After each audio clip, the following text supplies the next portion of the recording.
কম্পিউটারের বিবর্তনের রোমাঞ্চকর গল্প। আচ্ছা সবাই, তোমরা কি কখনো ভেবে দেখেছ আজ আমরা পকেটে যে স্মার্টফোন নিয়ে ঘুরি সেটা যদি ১৯৪০ সালে থাকত তাহলে কি হতো? আজ তোমাদের একটা জাদুর গল্প শোনাব। তবে এটা রূপকথার জাদু নয়, বিজ্ঞানের জাদু। আজকের গল্পের হিরো হল কম্পিউটার, আর তার শ্রেষ্ঠ বন্ধু হল নাসা। পর্ব ১, সেই দানবীয় কম্পিউটারের দিন, প্রথম প্রজন্ম। গল্পটা শুরু করি ১৯৪৫-৪৬ সালের দিকে।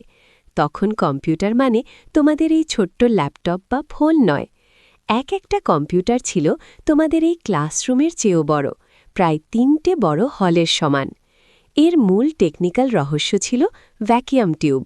একটি কম্পিউটারে প্রায় ১৮,০০০-এর বেশি টিউব লাগত, আর গরম, উফ, এই টিউবগুলো প্রচুর তাপ উৎপন্ন করত, তাই বিশাল সব এসি না চালালে সার্কিট গলে যেত। আইবিএম আর রেমিংটন র্যান্ড নামের কোম্পানিগুলো তখন এই দানব বানাচ্ছিল। তখন স্টোরেজের জন্য ব্যবহার করা হতো ম্যাগনেটিক ড্রাম, আর ইনপুট দিতে লাগত পাঞ্চ কার্ড। নাসা তখন সবে তৈরি হচ্ছে। তারা ভাবল, আকাশে রকেট পাঠাতে হলে তো বিশাল বিশাল অঙ্ক কষতে হবে। মানুষ কি অত তাড়াতাড়ি গুণভাগ করতে পারে? তাই তারা এই মেশিন ল্যাঙ্গুয়েজে চলা দানব কম্পিউটারগুলোকে কাজে লাগাল। পর্ব ২, যখন কম্পিউটার ডায়েট করল, দ্বিতীয় প্রজন্ম। এবার একটা মজার মোড় এলো।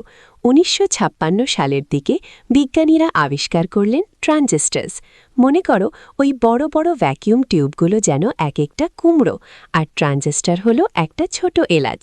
ব্যাস, কম্পিউটার একদম ডায়েট করে রোগা হয়ে গেল। টেকনিক্যালি বলতে গেলে ট্রানজিস্টার অনেক বেশি নির্ভরযোগ্য আর বিদ্যুৎ সাশ্রয়ী ছিল। এই সময় আইবিএম বের করল তাদের 7094 মডেল।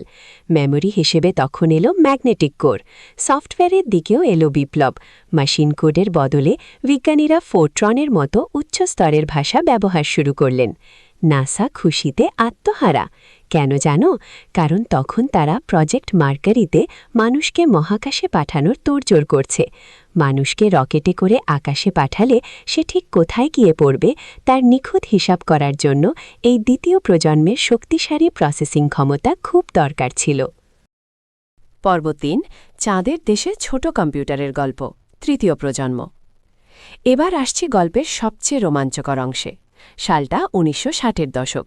মানুষ ঠিক করল তারা এবার চাঁদে যাবে। কিন্তু সমস্যা হলো, চাঁদের রকেটে তো আর ওই আলমারির মতো বড় কম্পিউটার নিয়ে যাওয়া যাবে না। রকেটে জায়গা খুব কম, অথচ কাজ অনেক বেশি। তখন এলো আইসি বা ইন্টিগ্রেটেড সার্কিট। টেক্সাস ইনস্ট্রুমেন্টসের জ্যাক কিলবি দেখালেন একটা ছোট চিপের ভেতর হাজার হাজার ট্রানজিস্টার বসানো যায়। নাসা তখন কোম্পানিগুলোকে চ্যালেঞ্জ জানালো।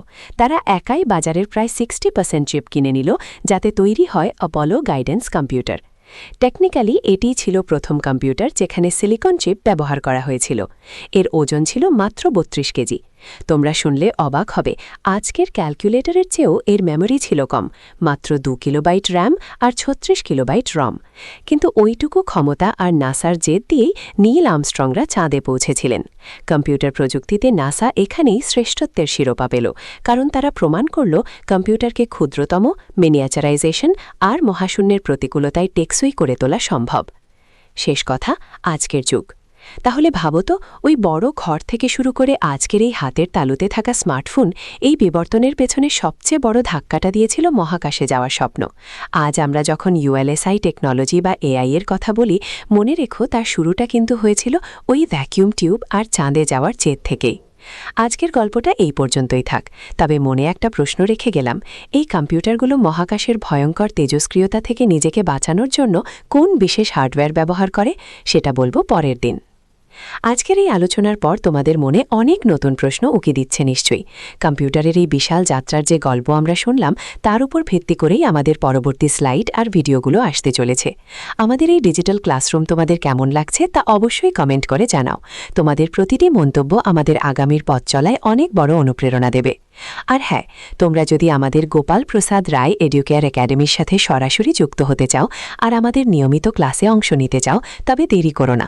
তোমার ফোন নাম্বার বা ইমেল আইডি আমাদের কমেন্ট সেকশনে লিখে দাও, অথবা আমাদের দেওয়া মেল অ্যাড্রেসে যোগাযোগ করো। আমরা দ্রুতই তোমাকে আমাদের লার্নিং গ্রুপে অ্যাড করে নেব। আজকের মতো এখানেই শেষ করছি। নতুন কোনো রহস্য আর নতুন কোনো প্রযুক্তি নিয়ে দেখা হচ্ছে পরের ভিডিওতে। আমাদের সাথে থেকো, শিখতে থাকো।